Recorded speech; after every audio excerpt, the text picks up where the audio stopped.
Well, our guest today is author and stay-at-home mum to 4 young children aged between 3 and 12 years old. Her book, Only for Me, aims to empower and protect young children from sexual abuse.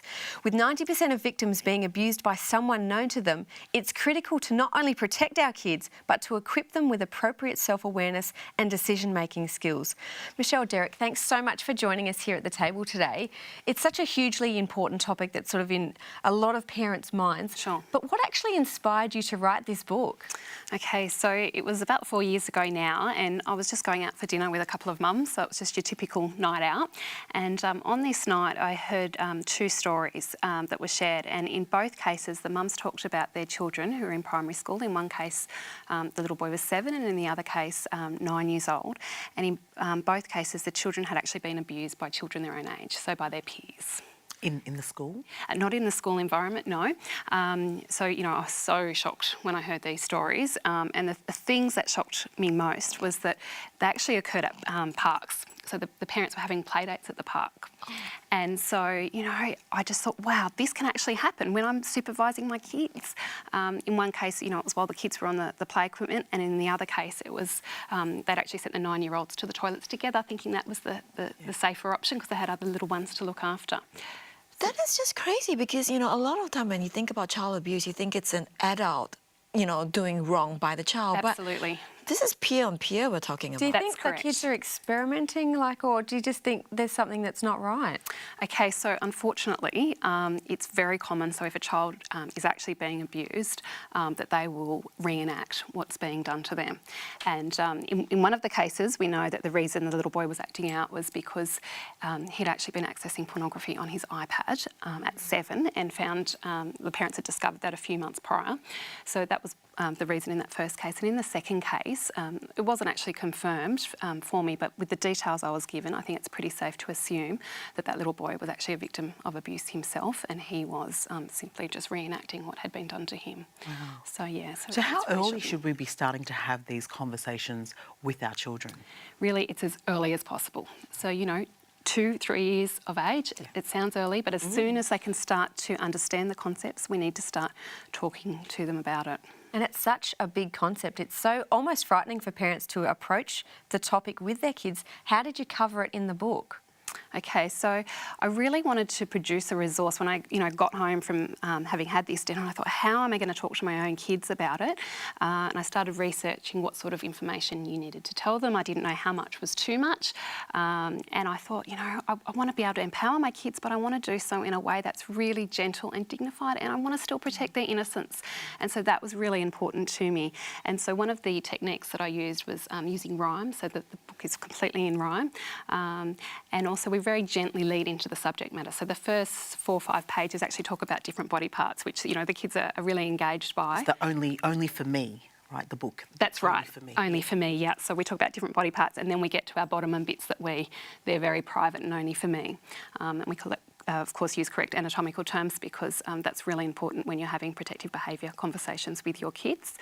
And I just think, I was then very blessed to have the work of Nicole Mackenzie, who is an illustrator, but she's also a former Disney animator. And she just happened to be a mum at my kids' school. So that was, fantastic that I was able to utilise her. And, I really think that all contributed to creating that sense of still protecting their innocence when you're talking about such a hardcore subject, really. So did you have to consult with some experts on when you produced this book? Sure, absolutely. So, I had lots of ideas as to how I wanted to go about it and what I wanted to put in, but because I didn't have a background in child protection, it was absolutely essential that, I made sure that it complied with, recommendations, professional recommendations.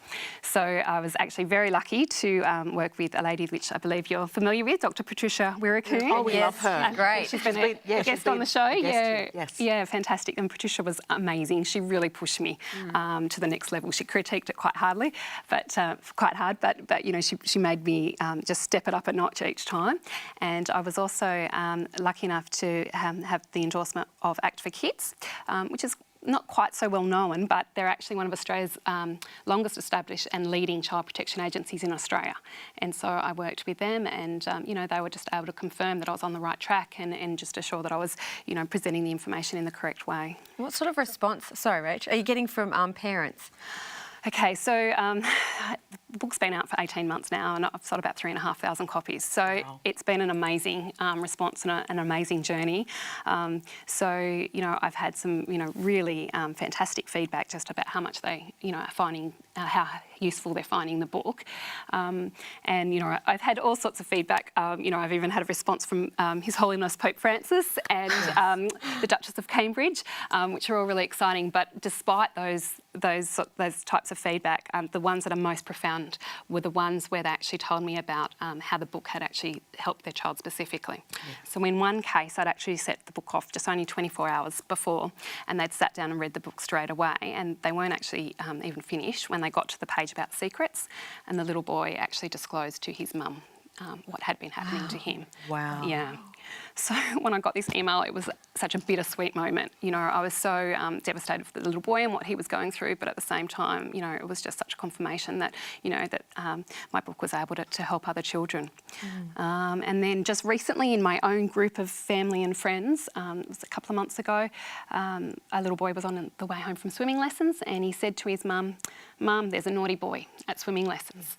And he then went on to tell his mum that the little boy had actually been doing what Only For Me says you shouldn't do. Right. Which, you know, again, really was so lovely to hear that it was because he had actually read it that he recognised straight away that he needed to tell his mum what was going on in the pool. It's a really powerful book. Like, you're giving language to kids to be able to express their situation.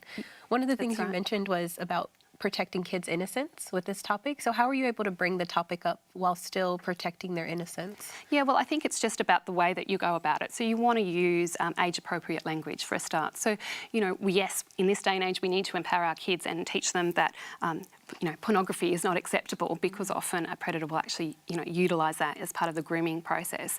But we don't actually need to talk about pornography with our kids. What we need to say to them is it's not okay for someone to show you images on any sort of device or screen.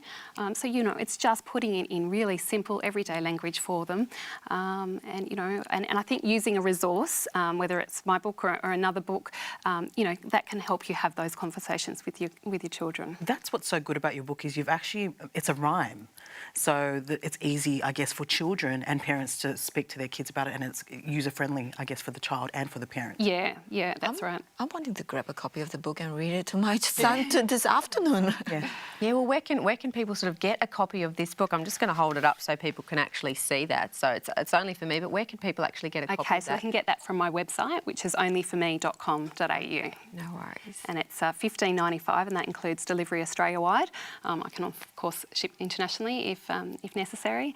And I actually donate 100% of my author royalties back to Act for Kids and Brave Hearts to help them continue the amazing work that they do. Beautiful. Yeah. So what are some practical tips for parents, and where can they sort of go to if they've got a concern about their child? Okay, so in terms of the practical tips, I sort of say if you're going to sit down and speak to your children about protective behaviours, the first thing that you need to do is actually make sure they understand what their private parts are, and again, using correct anatomical terms.